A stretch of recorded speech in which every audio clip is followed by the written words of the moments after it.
Bismillahirrahmanirrahim. Alhamdulillah. Alhamdulillahilladzi hadana li hadza wa ma kunna linahtadiya laula an hadanallah. Asyhadu an la ilaha illallah wahdahu la syarikalah. Syahadatan tunji qailaha minan nar wa asyhadu anna Muhammadan abduhu wa rasuluh. Allahumma salli wa sallim ala nabiyyina Muhammadin wa ala alihi wa ashabihi wa man istanna bi sunnatihi ila yaumiddin, amma ba'd. Ayyuhal ikhwal akhwat, assalamualaikum warahmatullahi wabarakatuh. Thumma alamu anna astaqal hadithi kitabullah wa khairal hadi hadi Muhammadin sallallahu alaihi wasallam, syarral umuri muhdatsatuha fa inna kulla muhdatsatin bid'ah wa kulla bid'atin dhalalah wa kulla dhalalatin finnar. Ayyuhal ikhwal akhwat, alhamdulillah thumma alhamdulillah, segala puji bagi Allah Subhanahu wa taala yang kembali mempertemukan kita di malam hari yang berbahagia ini. Dan kita berharap mudah-mudahan pertemuan kita pada malam hari ini adalah pertemuan yang dirahmati oleh Allah Subhanahu wa taala. Kita juga berharap mudah-mudahan Allah Subhanahu wa taala senantiasa memasukkan kita dalam golongan hamba-hambanya yang bersyukur, mensyukuri segala nikmat yang Allah berikan kepada kita, dan berharap mudah-mudahan kesyukuran itu mengantarkan kita sebagai orang-orang yang ahli syurga insyaallah. Yang perlu untuk kita ketahui bersama bahwa syukur itu bukan hanya ucapan alhamdulillah, tetapi bagaimana segala nikmat yang kita terima itu mendekatkan diri kita kepada Allah Subhanahu wa taala. Itu adalah bentuk rasa syukur yang sesungguhnya. Karena kalau seandainya ada orang-orang yang diberikan nikmat oleh Allah Subhanahu wa taala tidak mendekatkan dirinya kepada Allah Subhanahu wa taala, sungguh dikhawatirkan itu bukan dalam bentuk rasa syukur dan nikmat, tetapi itu adalah bentuk istidraj. Kalau seandainya nikmat-nikmat yang Allah berikan itu malah menjauhkan kita daripada Allah Subhanahu wa taala. Baik, salawat beserta salam kepada Nabi kita Muhammad sallallahu alaihi wasallam, Nabi akhir zaman. Allahumma salli wa sallim ala nabiyyina Muhammadin. Kita berharap mudah-mudahan kecintaan kita kepada Rasulullah sallallahu alaihi wasallam membawa kita kepada dibangkitkannya kita bersama Rasulullah sallallahu alaihi wasallam di hari kiamat kelak. Karena dalam sebuah hadis Nabi sallallahu alaihi wasallam sampaikan bahwasanya manusia itu akan dikumpulkan pada hari kiamat bersama orang-orang yang dicintainya. Yuhsyarun nas ma'aman ahab. Ya, manusia akan dikumpulkan, dibangkitkan pada hari kiamat bersama orang-orang yang dicintainya. Maka kita berharap kecintaan kita kepada Nabi sallallahu alaihi wasallam membawa kita kepada dibangkitkannya, dikumpulkannya kita bersama Rasulullah sallallahu alaihi wasallam. Baik, ayyuhal ikhwah wal akhwat, kembali kita akan melanjutkan pembahasan kita dalam kitab Ar-Rahiqul Makhtum, ya, Ar-Rahiq Al-Makhtum. Jadi kita kembali sudah menjelaskan berkenaan dengan peristiwa perang Gajah itu. Dan setelah terjadinya perang Gajah, penduduk Yaman itu meminta bala bantuan kepada orang-orang Parsia.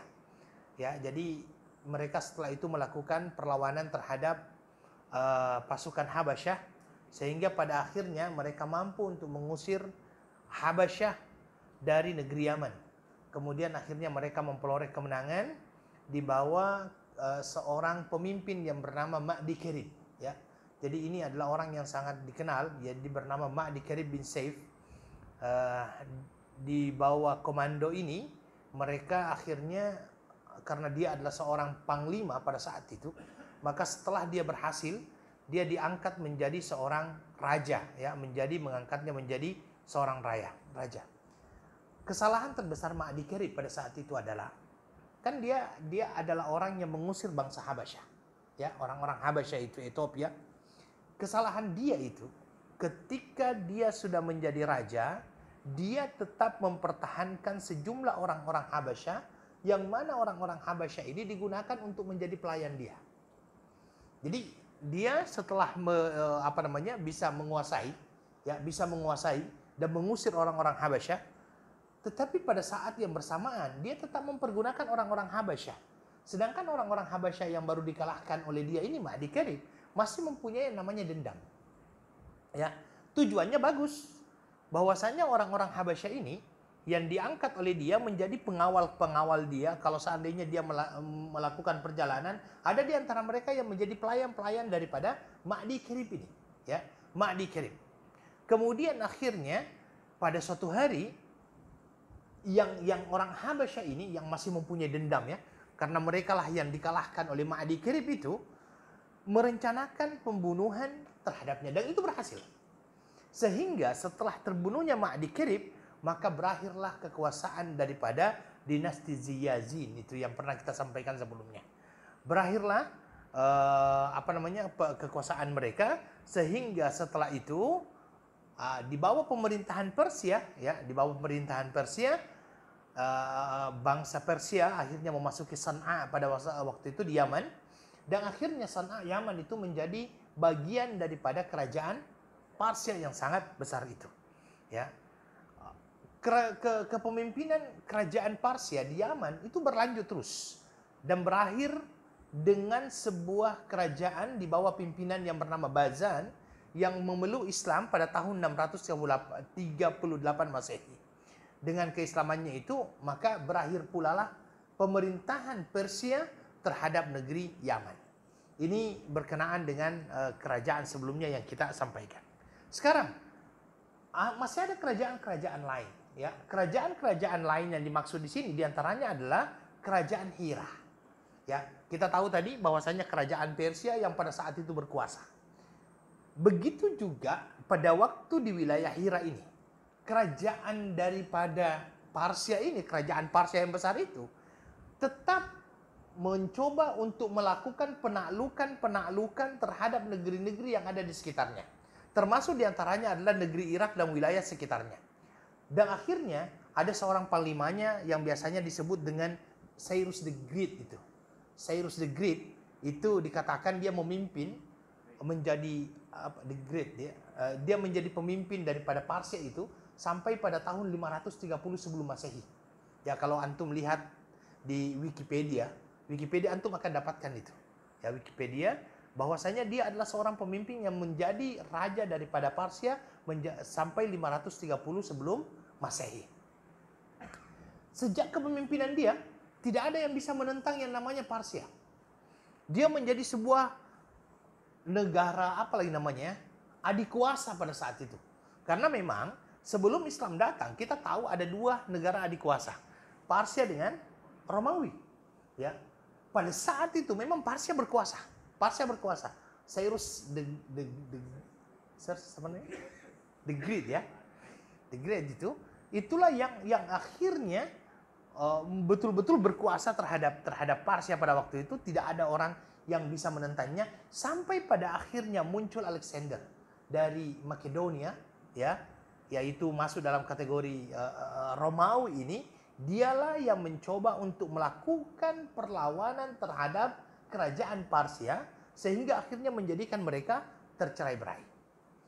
Ya, menjadikan mereka tercerai-berai. Bahkan perpisahan, artinya dengan serangan yang dilakukan Alexander dari Macedonia ini yang terjadi pada tahun 326 sebelum Masehi itu mampu mengalahkan kerajaan besar daripada Persia, menjadikan mereka akhirnya terpecah belah dan akhirnya mereka terkotak-kotak. Ya, kalau dulunya itu mereka bersatu dengan sebuah kerajaan yang besar, ketika mereka akhirnya dipecah, itu lebih mudah untuk dikuasai. Ya, itu lebih mudah untuk dikuasai. Ya, jadi mereka akhirnya terpecah belah, dan dalam keadaan seperti itu ada beberapa kabilah-kabilah yang akhirnya mulai berhijrah dari satu tempat ke tempat yang lainnya, termasuk diantaranya adalah orang-orang Arab itu. Ya, mulailah mereka berhijrah. Ya, termasuk diantaranya adalah keturunan Adnan berhijrah, kemudian menguasai ataupun mendiami beberapa tempat di kawasan Sungai Efrat. Tetapi dengan keruntuhan bangsa Persia itu tidak berlangsung lama. Dia akhirnya muncul kembali, menjadi kuat kembali. Seorang raja yang bernama Ardashir, ya. Ardashir ini adalah pendiri daripada kerajaan Sasania, ya, kerajaan Sasania itu akhirnya kembali berjaya pada tahun 226 Masehi.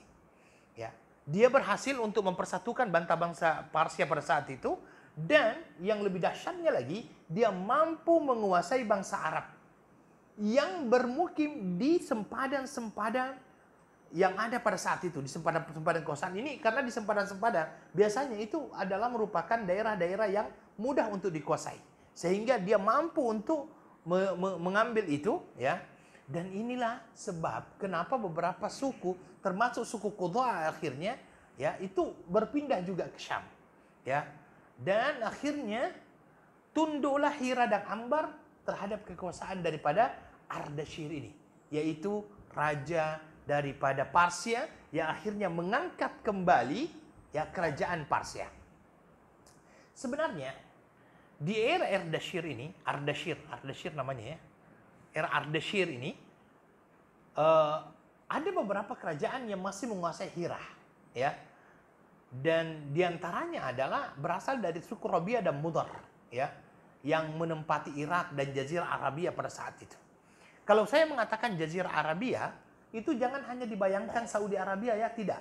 Karena kalau seandainya saya mengatakan Jazirah Arabia, itu seluruh bangsa Arab, ya, seluruh bangsa Arab, termasuk diantaranya adalah Saudi, apalagi Yaman, Irak, ini Jazirah Arabia, ya. Makanya ayo ikhwah, ada sedikit saya berikan tambahan mungkin tadakhulat ataupun masukan keluar daripada apa yang kita sampaikan pada malam hari ini, berkenaan dengan munculnya sebuah fenomena di Arab sekarang yang dikatakan, oh sekarang kan hijau semuanya Saudi Arabia, ya, Saudi Arabia, kemudian tiba-tiba kita kaitkan dia dengan tanda-tanda hari kiamat. Sebenarnya kalau kita melihat hadisnya, bukan Ardul Makkah, ya, tidak disebutkan di situ bahwasanya akan kembali hijaunya Mekah, tidak. Tetapi yang ada di dalam hadis itu adalah ta'udu ardul Arab. Jadi kembalinya Jazirah Arabia secara keseluruhan menjadi hijau, ya, menjadi hijau. Dan menjadi hijau di sini yang dimaksud bukan hanya sebentar, ya. Kalau sekarang kan dia hanya sebentar itu. Nanti kalau seandainya berganti musim, dia sudah menjadi kering lagi, ya, kering lagi. Kalau yang difahami di dalam hadis itu, tanda-tanda hari kiamat itu adalah ta'udu ardul Arab khadra, gitu kan. Kembalinya tanah Arab. Dan kalau seandainya kita mengatakan tanah Arab itu Jazirah Arabia, berapa banyak itu? Emirat yang begitu besar itu, yang namanya padang pasirnya kan sangat luas. Apalagi yang sangat luas itu? Bahrain, Kuwait. Ini adalah Sahara, ataupun dia adalah padang pasir. Kalau seandainya ini semuanya sudah menghijau, ya, itu. Dan hijaunya itu bukan sementara, tetapi paling tidak dia bertahan beberapa tahun hijau. Itu tanda-tandanya itu. Dan sekarang pun saya katakan belum ada yang dinamakan dengan sungai yang senantiasa mengalir di tanah Arab. Sudah ada sungai yang mengalir terus, itu tidak, kan? Yang kemarin itu sementara saja karena hujan. Saya dapat kabar dari teman di Madinah, hujan memang Masya Allah kemarin itu 10 hari berturut-turut, ya, sehingga menjadikannya banjir. Oke? Jadi kalau saya mengatakan Jazirah Arabia itu sangat besar, ya. Dan pada saat itu ayyuhal ikhwal akhwat, Ardashir, bagaimana caranya dia menguasai bangsa Arab, ya? Karena Parsia dengan bangsa Arab sebenarnya dua kerajaan yang berbeda. Tetapi Ardashir mampu untuk menguasai bangsa Arab. Bagaimana Ardashir bisa menguasai bangsa Arab tersebut? Dia berpikir bahwasanya mustahil saya bisa menguasai bangsa Arab, karena bangsa Arab adalah bangsa yang sangat besar. Salah satunya cara untuk menguasai bangsa Arab adalah bagaimana saya bersekutu dengan bangsa Arab. Tahu, paham maksud bersekutu, ya? Bersekutu itu menjadikan mereka sebagai teman, sekutu. Paling tidak sekutu yang dia maksud di sini dia ambil untuk melawankan dia dengan orang Arab juga. Jadi ini kalau politiknya namanya politik belah bambu. Ya, tahu politik belah bambu? Politik belah bambu itu satu diinjak, orang kalau mau belah bambu, tahu bambu, ya? Itu satunya diinjak, satunya diangkat. Ya, satunya diinjak, satunya diangkat. Nah, itu yang dipakai oleh Ardashir itu. Satu diinjak, satu diangkat. Jadi ada sebagian orang Arab yang dia jadikan sebagai teman, tetapi yang dijadikan sebagai teman ini untuk memusuhi bangsa Arab juga. Sehingga yang terjadi antara Arab dengan Arab begaduh. Pada saat itu akhirnya kemenangan ada di tangan dia. Dia bisa menguasai bangsa Arab pada saat itu. Dan akhirnya bangsa Arab berhadapan-hadapan. Antara yang di Irak dengan Syam itu berhadapan-hadapan. Ya, betul-betul sudah menjadi dikatakan menjadi boneka lah. Ya, disuruh untuk begini ikut. Ini berarti pelajaran yang sangat berharga sebenarnya. Bahwa dia merasa tidak mampu untuk menguasai bangsa Arab. Makanya dia berpikir salah satunya cara agar saya bisa menguasai Arab adalah menggunakan orang Arab sendiri untuk memerangi orang Arab. Itu yang dilakukan oleh Az-Dasir. Ya, dan akhirnya sampai sekarang begitu juga. Allahu a'lam. Ya. Jadi divide and conquer. Ya. Itu yang terjadi bahwa dan itu adalah politik yang sudah lama terjadi akhirnya. Sampailah akhirnya mereka mampu menguasai sehingga kerajaan Hira yang ada di bawah orang Arab pada saat itu hilang satu persatu dan tersisa beberapa kekuasaan kecil tersebut ya. Kemudian oleh akhwat ya, pada saat akhirnya semuanya berada di bawah kekuasaan orang-orang Parsia ini, orang-orang Arab itu pun ikut kepada Parsia itu, muncullah sedikit demi sedikit kerajaan-kerajaan kecil lagi, ya. Muncullah kerajaan-kerajaan kecil yang mencoba untuk menghidupkan dirinya lah, ya, menghidupkan dirinya. Dan pada akhirnya, dan itu juga terjadinya, jadi Az-Dasir itu ada sebuah keadaan di mana penerusnya itu menyuruh seorang Arab untuk memerangi orang Arab. Ternyata orang Arab ini sudah paham. Ya, orang Arab yang disuruh untuk memerangi orang Arab yang lainnya ini sudah mulai paham.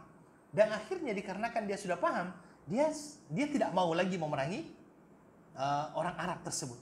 Akhirnya terjadilah sebuah permerontakan antara orang Arab sendiri dengan orang-orang Parsia. Saya mencoba untuk meringkas ya apa yang ada di dalam kitab ini.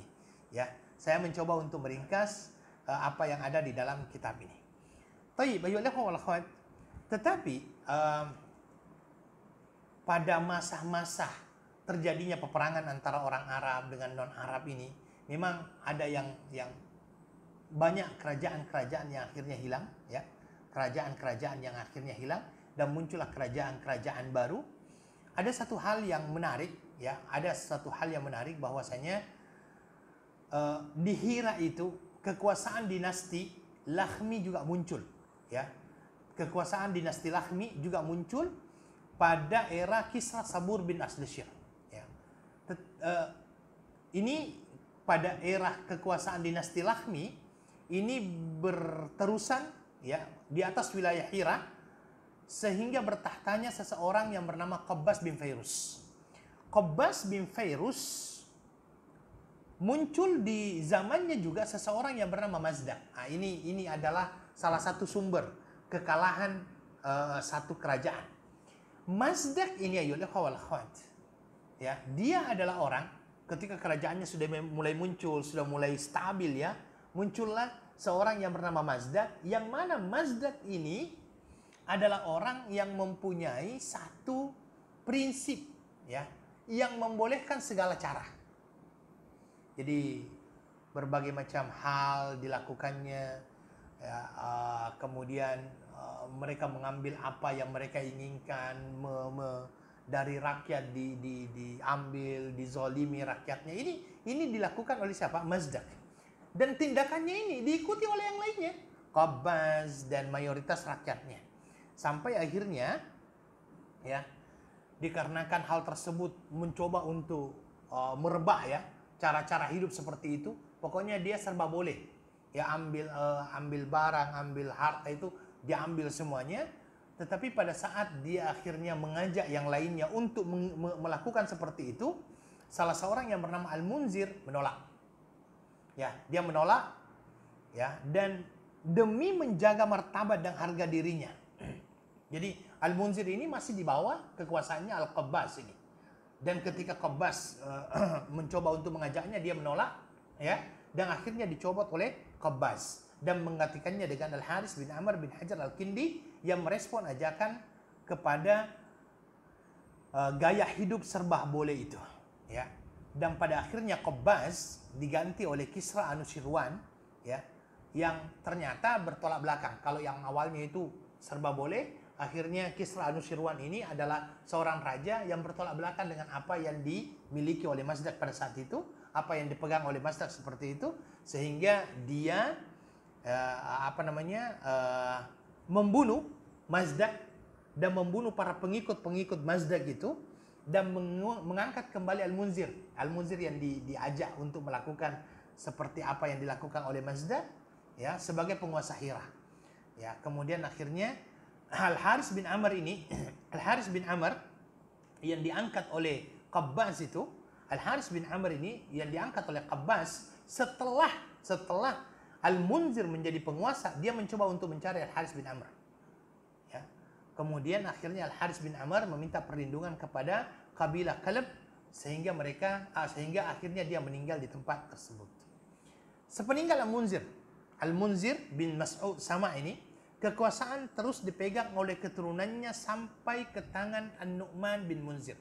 Jadi selepas Al-Munzir itu, setelah Al-Munzir sebagai penguasa Hira itu berterusan dipegang untuk kerajaan Hira itu dipegang oleh anak keturunannya. Karena memang raja-raja terdahulu begitulah bentuknya. Kerajaan itu adalah turun-temurun, ya. Kerajaan itu turun-temurun dan dipegang oleh anaknya sampailah kepada anak yang bernama An-Nu'man bin Munzir. Dialah yang akhirnya menyebabkan kemarahan Kisra. Kalau saya mengatakan Kisra itu adalah raja Persia, ya. Kisra itu adalah raja Persia. Dialah yang menyebabkan kemarahan daripada Kisra akibat apa? Siasat adu domba yang direkayasa oleh Zaid bin Adi al-Ibadi. Ya, jadi ada sebuah siasat adu domba di antara kerajaan tersebut, ya. Sehingga akhirnya Kisra mengirim utusan kepada An-Nu'man. Untuk apa? Untuk memburu An-Nu'man. Ya, Kisra menyuruh cari An-Nu'man karena dia yang membuat huru-hara dalam kerajaan. Ya, An-Nu'man untuk memburunya. Maka secara sembunyi-sembunyi An-Nu'man menemui Hani bin Mas'ud. Hani bin Mas'ud ini adalah kepala suku Ali Syaiban. Kemudian biasa dia merasa bahwasanya ini raja pasti akan menemukannya. Dikarenakan dia merasa raja pasti akan menemukannya, apa yang dia lakukan? Dia datang kepada raja tersebut, ya, kepada Hani, kepala suku ini, Hani bin Mas'ud, dia serahkan dan titipkan keluarganya serta harta bendanya. Oke, saya dikejar oleh oleh Kisra dan sepertinya dia akan dapat saya menurut dia. Akhirnya dia setelah itu menyerahkan, menitipkan harta bendanya dan menitipkan keluarganya kepada Hani bin Mas'ud. Oke. Setelah dia titipkan keluarganya dan harta bendanya, dia kembali menuju kepada Kisra. Dia sengaja menyerahkan dirinya dan pada akhirnya dia dimasukkan oleh penjara sehingga dia meninggal dunia.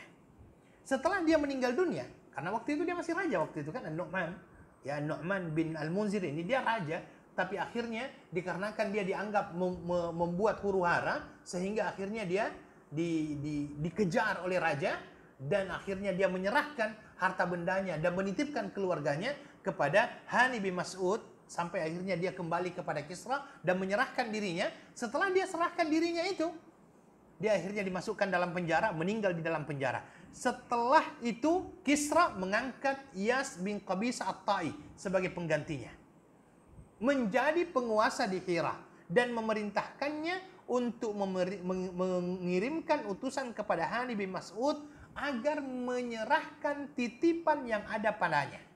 Jadi Hani bin Mas'ud yang diberikan titipan tadi oleh Nu'man bin Munzir, ya. Kemudian Nu'man bin Munzir menyerahkan dirinya kepada raja, raja memasukkan dia ke dalam penjara, meninggal di dalam penjara. Setelah meninggal di dalam penjara itu, Kisra mengangkat Iyas bin Qabisa At-Ta'i menjadi pengganti daripada Nu'man bin Munzir. Setelah itu dia mengutus pergi kepada Hani bin Mas'ud. Dia tahu bahwasanya ya sebelum meninggal, sebelum masuk penjara, Nu'man bin Munzir ini menitipkan harta benda. Kalau dia mengatakan menitipkan harta benda pada saat itu yang memang sangat berharga adalah emas. Emas, perak, apa semuanya itu dititipkan kepada Hani bin Mas'ud. Dan itu adalah dia mempunyai harga yang nilai yang sangat besar. Karena itulah akhirnya dia diminta untuk meminta, ayo mana titipan yang dititipkan oleh An-Nu'man bin Munzir. Tetapi Hani menolak. Kenapa dia menolak? Ini demi menjaga harga diri dan martabat. Karena terus terang, Arab itu kalau diberikan amanah, dia akan menjaga amanah tersebut. Orang Arab biasanya, kalau dia dititipkan amanah kepada dia akan menjaga amanah itu. Itu adalah merupakan salah satu akhlak adab yang dimiliki oleh orang Arab. Oke? Dan dia ketika diminta, dia menolak. Ya. Karena dia menolak demi menjaga harga diri dan martabatnya, bahkan dia dipaksa. Kan dipaksa, mana? Pokoknya kamu harus menyerahkan harta daripada An-Nu'man bin Munzir ini. Dikarenakan dia dipaksa, maka akhirnya dia mengatakan, kalau seandainya saya dipaksa, saya akan lawan. Terjadi peperangan. Ya, terjadi pertempuran. Pertempuran yang amat dahsyat antara dua pasukan, dan pertempuran itu terjadinya di sebuah tempat yang bernama Ziqar. Ya. Dan yang dahsyatnya lagi, ayo ikhwah, terjadinya peperangan yang sangat dahsyat itu, ya, antara pasukan daripada yang diangkat tadi itu dengan pasukan Hani bin Mas'ud ini dapat dimenangkan oleh suku Bani Syaiban. Yang Hani bin Mas'ud menjadi kepalanya tadi, yang dititipi harta benda itu, dimenangkan oleh Hani bin Mas'ud. Dan ini adalah merupakan kekalahan pertama bangsa Parsia kepada bangsa Arab. Dan ini adalah kekalahan yang sangat memalukan. Ya. Hani bin Mas'ud itu bukanlah kerajaan yang besar pada saat itu. Orang mungkin pandang sebelah mata Hani bin Mas'ud. Ya, dia adalah kerajaan kecil. Sedangkan Parsia ini, ya, Parsia ini itu adalah sebuah kerajaan yang sangat besar. Walaupun yang dipakai oleh orang Parsia pada saat itu adalah bagian daripada orang Arab juga. Tetapi dia mengatasnamakan dirinya sebagai tentara Parsia. Tetapi ketika berhadapan dengan suku Bani Syaiban di bawah pimpinan Hani bin Mas'ud, ya, orang yang dititipi barang oleh Nu'man bin Munzir ini, ternyata dia kalah. Dan ini adalah kekalahan bangsa Parsia yang sangat memalukan. Kenapa sangat memalukan? Karena bangsa Parsia yang begitu besar dikalahkan oleh sebuah kerajaan kecil yang bernama Hani bin Mas'ud itu, Ali Syaiban itu. Dan ini adalah kemenangan pertama bangsa Arab terhadap bangsa asing, orang luar. Kemenangan pertamanya. Ya. Dan ada riwayat yang mengatakan bahwa hal itu terjadi tak seberapa lama setelah kelahiran Nabi Shallallahu Alaihi Wasallam. Ya, sebab beliau lahir 8 bulan setelah berkuasanya Iyas bin Qabisa di atas kerajaan Hira itu. Ya, sepeninggal Iyas meninggal itu, yang diangkat oleh Iyas oleh Kisra itu, Kisra mengangkat seorang penguasa yang baru di Hira dari bangsa Parsia yang bernama Azaba, yang memerintah selama 17 tahun. Dari tahun 614 sehingga 631 Masehi. Ya. Kemudian setelah itu kembali dipegang oleh Ali Laham, ya. Di antara rajanya Al-Munzir bin An-Nu'man yang bergelar Al-Ma'rur, umur kekuasaannya tidak lebih daripada 8 bulan, karena setelah itu ditaklukkan oleh kaum muslimin di bawah komando Panglima Khalid bin Walid. Maka selesailah kerajaan daripada Hira. Ya. Sekarang pemerintahan di wilayah Syam. Ya, ini di wilayah Syam, ini di periode di mana bangsa Arab banyak diwarnai oleh gelombang perpindahan berbagai kabilah. Jadi kerajaan di wilayah Syam itu dimulai dari berbagai macam perpindahan kabilah-kabilah Arab ke bagian Syam. Ya. Dan ada beberapa marga ataupun kabilah dari Qudha'ah yang berpindah menuju wilayah Syam dan kemudian menetap di wilayah Syam. Mereka terdiri Bani Sulaih bin Hulwan, yang dari mereka muncul Bani Jaz'am bin Sulaih, dan lebih populer dengan istilah Al-Jazaimah. Ya. Tetapi akhirnya ya mereka tetap dijadikan sebagai boneka oleh bangsa Romawi, ya, untuk melawan orang Arab juga. Begitu seterusnya di wilayah Syam sampai akhirnya ada beberapa suku yang pernah kita sampaikan, ada kerajaan Ali Ghassan di situ, ya. Kemudian kekuasaan mereka betul-betul di bawah pemerintahan bangsa Romawi dan terus berlangsung di bawah kerajaan Romawi. Jadi Syam itu senantiasa berada di bawah kerajaan Romawi dan baru akhirnya diambil alih dari kerajaan Romawi setelah terjadinya perang Yarmuk. Pernah dengar perang Yarmuk ya? Perang Yarmuk yang terjadi pada tahun 13 Hijriah. Itu yang menjadikan tunduknya raja mereka, Jabal bin Alham, dengan memeluk Islam pada masa kekhalifahan Amirul Mukminin Umar bin Khattab radhiyallahu anhu. Oke, ini yang ada di Syam. Kemudian di Hijaz, ya, di Hijaz. Kalau kita mengatakan Hijaz berarti mana? Kota apa Hijaz? Hah? Kalau kita mengatakan Hijaz berarti Saudi lah, ya, Mekah itu, ya. Untuk di Hijaz sebenarnya, karena yang pertama kali tinggal di situ siapa? Adalah Ismail dengan ibunya. Kemudian masuk suku Jurhum dulu itu, oke? Maka yang menjadi pemimpin kota Mekah dan menangani urusan Ka'bah pertama kali adalah Ismail alaihissalatu wassalam. Jadi itu yang pertama kali. Kalau seandainya kita ditanya siapa pemimpin pertama kerajaan daripada Mekah, siapa? Ismail alaihissalatu wassalam. Karena dialah orang yang pertama kali tinggal di Mekah bersama ibunya. Ya, kemudian setelah itu datang suku Jurhum dan meminta izin untuk tinggal di situ. Ya, bersama dengan Ismail dan ibunya. Dan beliau tinggal di sana cukup lama karena umur beliau meninggal pada usia 137 tahun dan dia berada di situ sejak kecil lagi. Ya, 137 tahun. Sepeninggal beliau, ya, kedua putra beliau yaitu Nabit dan Qaidar ini secara bergiliran menggantikan posisinya sebagai pemimpin di Mekah. Maka kalau seandainya ada orang yang mengatakan agama pertama yang ada di Mekah agama apa? Agama tauhid. Karena itulah yang pertama kali didakwakan oleh siapa? Nabiullah Ismail alaihissalatu wassalam. Dia adalah orang yang pertama tinggal di situ. Ya. Jadi berganti-gantian antara Nabi dengan Qaidar untuk menjadi pengurusi daripada Ka'bah itu. Ya. Setelah itu urusan Mekah diambil oleh kakek mereka, yaitu Madar bin Amr al-Jurhumi. Orang-orang Jurhum tadi kan? Orang-orang Jurhum. Dengan demikian, kepemimpinan kota Mekah jatuh ke suku Jurhum. Suku Jurhum ini yang meminta izin awalnya kepada ibunda daripada Ismail untuk tinggal di situ, suku Jurhum. Tetapi pada saat setelah itu kan salah satu daripada wanita suku Jurhum inilah yang dinikahi oleh Ismail alaihissalatu wassalam. Ya, makanya muncullah Nabi dan Qaidar ini anak daripada Nabiullah Ismail. Kemudian akhirnya, ya, setelah berlangsung meninggalnya Ismail, diambil alih oleh Qaidar, diambil alih oleh Nabit ini, sampai pada akhirnya urusan Mekah diambil alih oleh kakek mereka yang bernama Madad bin Amr al-Jurhumi. Akhirnya suku Jurhum yang memimpin kota Mekah pada saat itu.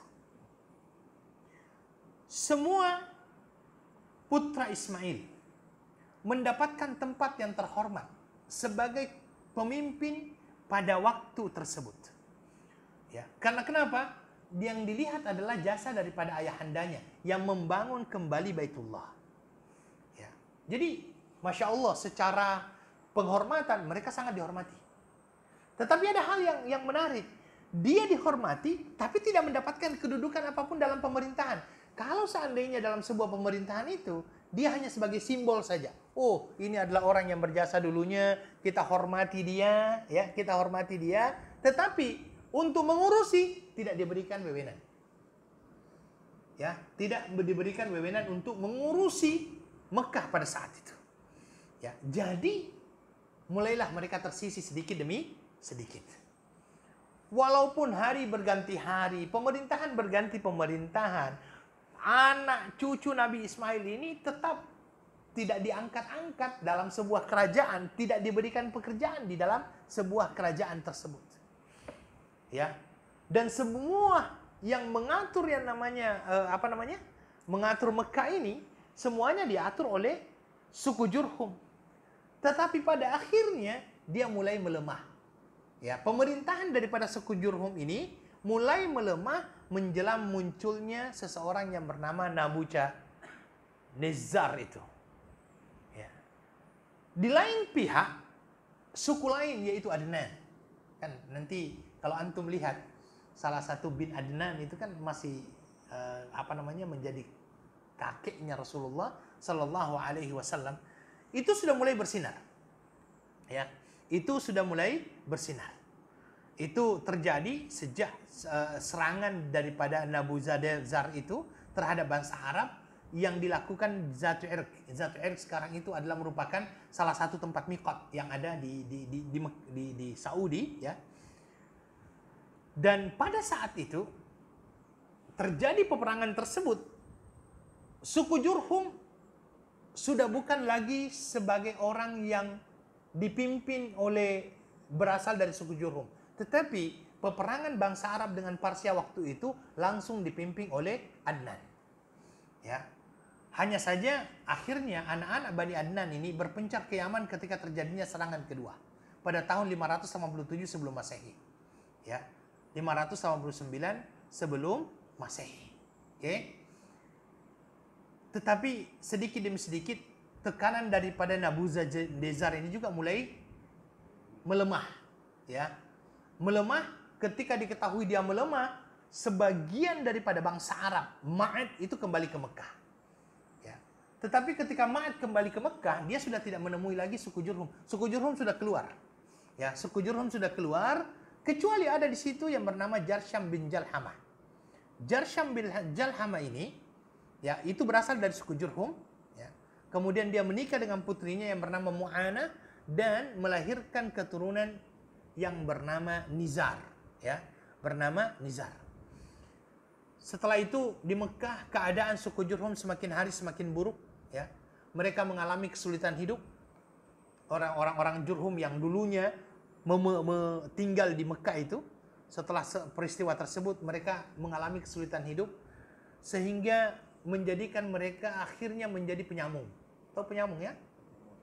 Ya, penyamun yang perampok begitu. Apa yang mereka lakukan?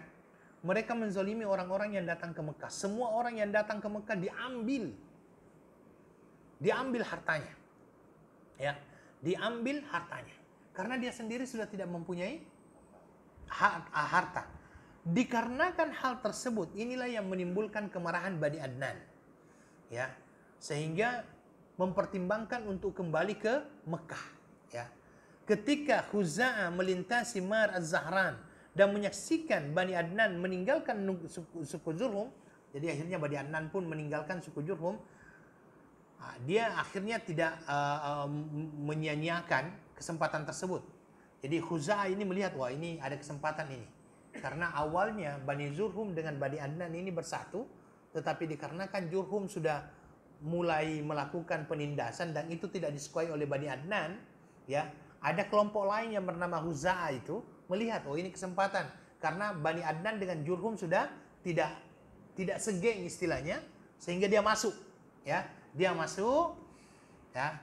Maka atas bantuan beberapa marga dari suku Bani Adnan yang lainnya yaitu Bani Bakar dan Abdul Manaf bin Kinana, mereka lantas memerangi orang-orang Jurhum.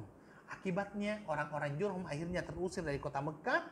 Kemudian setelah itu Bani Adnan ini menguasai Mekah pada pertengahan abad kedua Masehi. Ya, pertengahan abad kedua Masehi. Ketika orang-orang Jurhum sudah meninggalkan keluar Mekah, apa yang mereka lakukan? Mereka mencoba untuk menutup sumur Zam-Zam. Ya, jadi ketika orang-orang Jurhum ini sudah terkalahkan di Mekah, mereka terusir. Sebelum mereka keluar dari Mekah, yang mereka lakukan, mereka mencoba untuk menutup air Zam-Zam. Karena tahu bahwasanya Mekah itu didatangi orang karena apa? Karena air Zam-Zam itu. Maka dia coba untuk menutupnya. Dia mencoba untuk mengubur segala macam benda yang ada di situ agar air Zam-Zam tidak keluar. Ya, agar air Zam-Zam tidak keluar. Dan semuanya dimasukkan ke situ. Ya, sebelum mereka meninggalkan Yaman. Tetapi ya mereka sangat sedih ketika meninggalkan yang namanya Mekah, ya, meninggalkan Mekah. Tetapi mau bagaimana lagi, mereka adalah orang-orang yang kalah, sehingga ada salah seorang di antara mereka itu, kami dibinasakan oleh perubahan malam dan dataran yang berdebu. Itu kata-kata yang disampaikan. Ya. Ayolah wal akhwat, ketika periode tersebut, ya, Khuza'ah akhirnya membuat sebuah kerajaan. Dia mencoba untuk memperbaiki administrasi yang ada di kota Mekah. Ya, dia mencoba untuk memperbaiki keadaan yang ada di kota Mekah.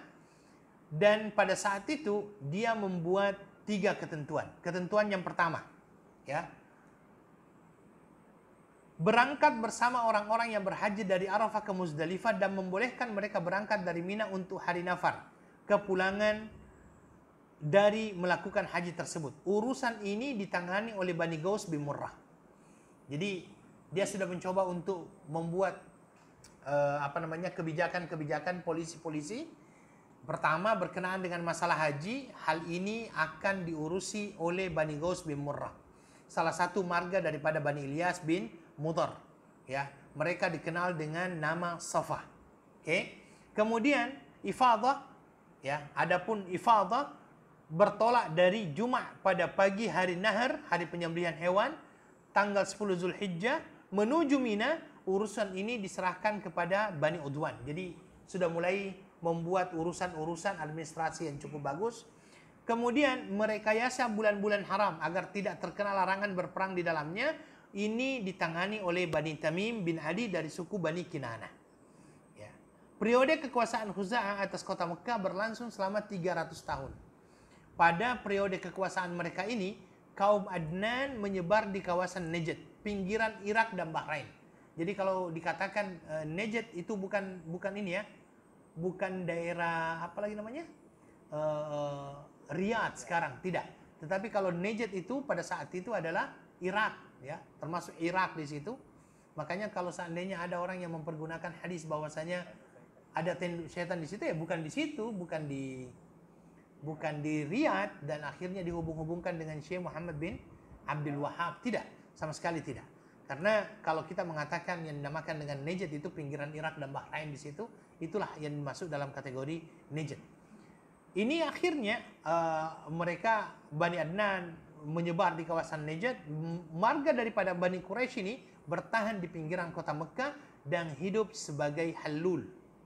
Halul ini adalah suku yang suka turun gunung dan syiram, turun gunung bersama dengan onta-onta mereka mencari yang namanya makanan. Kemudian mereka menempati rumah-rumah yang berada di bawah itu, berpencar-pencar di antara kaum mereka. Dan akhirnya pengurusan kota Mekah ini, ya, berakhir dengan kemunculan Qusay bin Kilab. Ini Qusay bin Kilab itu adalah merupakan salah satu daripada nenek moyang daripada Rasulullah Sallallahu Alaihi Wasallam juga. Qusay bin Kilab. Mengenai Qusay ini diceritakan bahwasanya ayahnya meninggal dunia ketika dia masih dalam perut ibunya. Ya, kemudian ibunya menikah lagi dengan seorang laki-laki dari Bani Azara, yaitu Rabi'ah bin Haram. Lalu ibunya dibawa ke negeri asalnya di pinggiran kota Syam. Ketika Qusay mulai dewasa, dia kembali ke kota Mekah yang pada saat itu diperintah oleh Hulail bin Habasyiyah dari suku Khuza'ah. Ya. Kemudian dia mengajukan pinangan kepada Hulail. Jadi setelah Qusay kembali ke Mekah pada saat itu, ke kota Mekah, dia akhirnya bertemu dengan Hulail bin Habasyiyah dan dia meminang anak perempuannya yang bernama Hubba. Maka itu pun diterima dan menikahlah dia dengan putri daripada Hulail bin Habasyiyah. Ketika Hulail meninggal, terjadi perang antara Khuza'ah dengan Quraisy. Yang mengakhiri berkuasanya Qusay atas urusan kota Mekah. Ada beberapa versi menyebutkan kenapa terjadi peperangan tersebut. Di antaranya adalah bahwasanya ketika Qusay telah beranak pinak, harta melimpah, pangkatnya semakin hari semakin tinggi, dan bersamaan dengan itu Hulail pun sudah tidak ada. Hulail itu adalah mertua dia, ya. Dan dia menganggap dirinya lah yang paling berhak terhadap urusan Ka'bah dan kota Mekah daripada Khuza'ah dan Bani Bakar. Ya. Padahal Khuza'ah dengan Bani Bakar ini adalah merupakan bagian daripada suku Quraisy, dan dia adalah pemimpin dan pewaris tunggal keluarga besar Nabi Ismail. Ya. Kemudian hal ini dibicarakan dengan beberapa pemuka orang Quraisy dan Bani Kinana untuk mengusir Khuza'ah dan Bani Bakar dari kota Mekah. Sementara mereka pun menyambutnya. Jadi, Masya Allah, di sini Qusay itu pun akhirnya melihat, ini Khuza'ah dan Bani Bakar ini menjadi salah satu cabaran. Akhirnya dia mengumpulkan kabilah-kabilah Quraisy pada saat itu, kemudian membicarakan kita harus mengusir Khuza'ah dan Bani Bakar, dan ternyata orang-orang Quraisy itu pun menyetujui, maka terjadi peperangan. Ya. Kemudian yang kedua dikatakan bahwasanya Hulail, mertua dia, yang dia nikahi anaknya yaitu Hubba itu mengatakan bahwasanya dia memang berwasiat kepada Qusay untuk mengurusi Ka'bah dan Mekah. Dan saat itu Bani Bakar itu tidak menyetujui kalau Qusay sendiri yang mengaturnya, maka terjadi peperangan. Kemudian yang ketiga, sebabnya adalah Hulail menyerahkan urusan Ka'bah kepada putrinya Hubba dan mengangkat Abu Qubshan Al-Khuzai sebagai wakilnya. Ya.